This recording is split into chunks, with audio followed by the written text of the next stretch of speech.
Assalamualaikum warahmatullahi wabarakatuh. Alhamdulillah. Wassalatu wassalamu ala rasulillah Nabina Muhammadin sallallahu alaihi wasallam wa alihi wa sahbihi wa mawala. Waqala Rasulullah sallallahu alaihi wasallam, fa inna khairal hadisi kitabullah wa khairul huda huda Muhammadin wa syarrul umuri muhdatsatuha wa kullu bid'atin dhalalah. Amma ba'du. Alhamdulillah, selamat pagi para sedulur-sedulur yang saya cintai dan semoga dicintai oleh Allah SWT. Marilah kita bersyukur atas kehadiran Allah SWT yang telah melimpahkan rahmat serta kasih sayangnya kepada kita semua, sehingga kita bisa berjumpa, bertemu dan berkumpul di channel saya di pagi hari yang cerah ini. Tak lupa sholawat dan salam kita curahkan untuk Nabi Muhammad SAW yang telah melepaskan umat manusia dari jurang kejahilian menuju ketaatan dan pengabdian kepada Allah Subhanahu wa taala.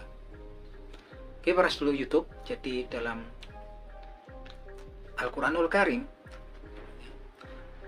Allah Subhanahu wa taala berfirman, yaitu di surat Al-Qalam ayat 51 yang bunyinya sebagai berikut. Bismillahirrahmanirrahim. Wa iyyakatul ladzina kafaru la yutslikunaka bi absorihim lama sami'u dzikra wa yaquluna innahu lamajnun, yang artinya sebagai berikut. Wa iyyakatul ladzina kafaru la yutslikunaka bi absorihim. Hampir-hampir saja orang-orang kafir itu mencelakai kamu atau menggelincirkan kamu dengan pandangan mereka. Lama sami uzikro, ketika engkau ya Muhammad sedang membaca Al-Quran. Wa yakuluna innahu lamajnun, dan mereka kemudian berkata, sungguh orang ini adalah dia gila. Nah, teman-teman, ayat di surat Al-Qalam ayat ke-51 di surat Al-Qalam ini menjelaskan tentang fenomena ain ya, fenomena ain. Nanti kita jelaskan kenapa bisa seperti itu. Fenomena ain yang memang yang merupakan pandangan ya, pandangan mata jahat ataupun pandangan mata takjub ataupun kagum yang tidak diiringi oleh zikir pada Allah Subhanahu wa taala, dan yang mana kemudian pandangan tersebut diikuti ya oleh syaitan yang bisa menimbulkan mudorot, menimbulkan masalah terhadap objek yang dipandangnya. Berkaitan dari firman Allah di surat Al-Qalam ayat 51 ini, Nabi Muhammad SAW juga dalam sebuah hadis yang diriwayatkan oleh Imam Muslim rahimahullah menyatakan tentang keberadaan ain ini ya, yang bunyinya sebagai berikut hadis ya. Bismillahirrahmanirrahim. Al-ainu haq walau kana sayun sabaqalhu qaddara sabaqatul ain, yang artinya sebagai berikut. Al-ainu haq, sungguhnya ain itu adalah nyata, ain itu adalah benar adanya. Laukana sabaqalhu qaddara, dan kalau saja ada sesuatu yang bisa melampaui qadar ataupun takdirnya Allah Subhanahu wa taala, sabaqatul ain, maka ain akan dahulunya. Teman-teman, ini informasi dari Nabi Muhammad SAW tentang ain. Berkatakan bahwasanya ain ini adalah sesuatu yang nyata, dan bahkan kalau ada sesuatu yang bisa melampaui qadar ataupun takdirnya Allah Subhanahu wa taala, ain akan mendahuluinya. Ngeri ya ain ini, teman-teman. Ain ini luar biasa, sampai kemudian kalau ada sesuatu yang bisa melampaui qadarnya Allah Subhanahu wa taala, ain ini yang akan mendahuluinya. Nah, teman-teman, dari beberapa ulama mereka menjelaskan tentang fenomena ain. Jadi ada dua klasifikasi ya dari fenomena ain ini. Satu, ain inilah pandangan mata seseorang yang memiliki tabiat buruk,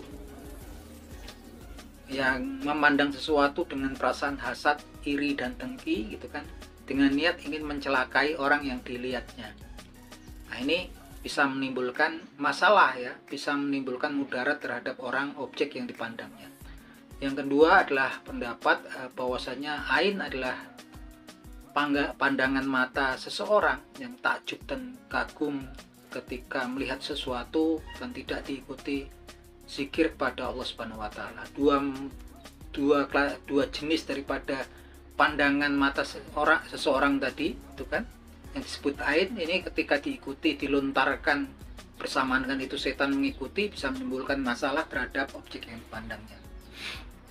Berkenaan dengan firman Allah Subhanahu wa taala di Al-Qur'anul Karim di surat Al-Qalam ayat 51, para ahli tafsir menjelaskan bahwasanya dulu di zaman Nabi Muhammad SAW, di bangsa Arab ada kabilah ya yang namanya Bani Asad. Nah, Bani Asad ini, orang-orang di Bani Asad ini memiliki keilmuan, memiliki semacam ilmu sihir gitu kan, yang mana dengan pandangan mata mereka bisa mempengaruhi objek yang mereka lihat gitu kan.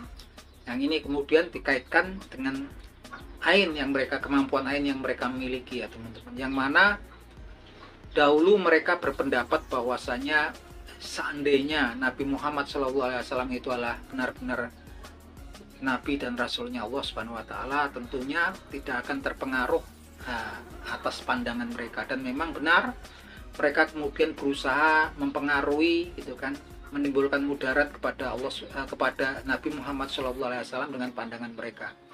Dan kemudian memang ternyata Nabi Muhammad SAW tidak mempan ya, tidak terpengaruh dengan ain yang dilontarkan oleh orang-orang dari Bani Asad ini ya teman-teman.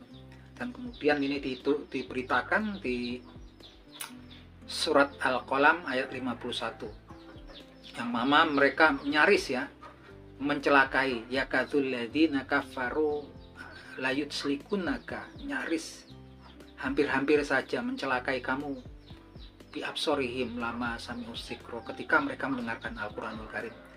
Dari firman Allah Subhanahu wa taala ini kita kemudian bisa mengerti bahwasanya ketika seorang kemudian beriman pada Allah Subhanahu wa taala, tauhid kepada Allah Subhanahu wa taala, ini seperti kasus Nabi Muhammad SAW ini, ain ternyata tidak bisa mempengaruhi dan tidak mempan ya teman-teman gitu kan, tidak mempan ya.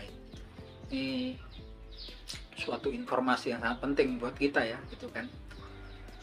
Dan yang jelas teman-teman, ain itu adalah hak ataupun nyata, dan ini dijelaskan juga di sebuah riwayat ya teman-teman, ketika sahabat Amir bin Rabi'ah dan sedang mandi ya, mandi bersama dulu dengan berdekatan mandi dia dengan sahabat Sahil bin Hunayf. Nah, kemudian ketika itu sahabat Amir bin Rabi'ah radhiyallahu anhu ini secara gak sengaja melihat kulit tubuhnya Sahil bin Hunayf ini. Nah, Sahil bin Hunayf ini terkenal kulitnya mengkilat putih bersih ya, sampai kemudian dia sangat takjub kan si Amir bin Rabi'ah ketika melihat kulit daripada Sahil bin Hunayf, yang mana kemudian nggak beberapa lama kemudian Sahil bin Hunayf ini kemudian pingsan dan menggigil demam sampai kejang-kejang, dan kemudian dipanggil Nabi Muhammad SAW. Apa yang dikatakan Nabi Muhammad SAW bahwasanya dia langsung bertanya, siapa yang kalian curigai ini, kira-kira siapa ini gitu kan yang melakukan ini gitu kan.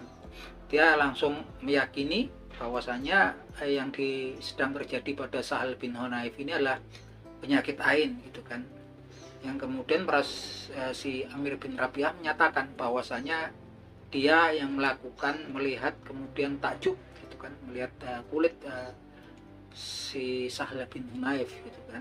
Dan kemudian Nabi Muhammad SAW memerintahkan untuk si Amir bin Rabi'ah ini untuk kemudian berdoa, memohon keberkahan untuk Sahil bin Hunayf, dan berzikir pada Allah Subhanahu wa taala, dan berdoa untuk keselamatan Sahil bin Hunayf, dan menyuruhnya untuk mandi.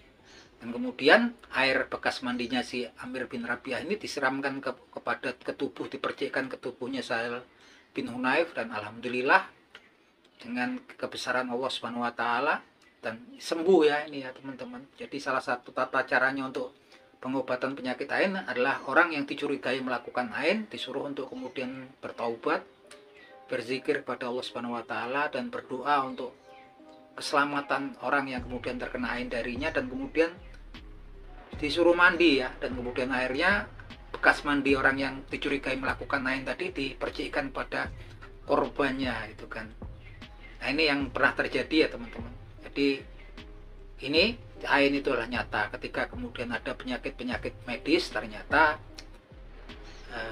ada juga penyakit-penyakit non medis yang disebabkan karena ain atau pandangan mata yang penuh hasad, iri, dengki dengan niatan untuk mencelakai objek yang dilihatnya, ataupun pandangan mata yang tidak diikuti hasad atau kedengkian tetapi tidak diiringi zikir pada Allah Subhanahu wa taala. Ketika keduanya kemudian diikuti, dilontarkan oleh syaitan gitu kan, maka bisa menimbulkan masalah ataupun mudarat terhadap objek yang dilihatnya. Oke, gitu aja teman-teman obrolan kita di pagi hari ini, semoga bermanfaat. Akhir kata, wabillahi taufik wal hidayah. Wassalamualaikum warahmatullahi wabarakatuh.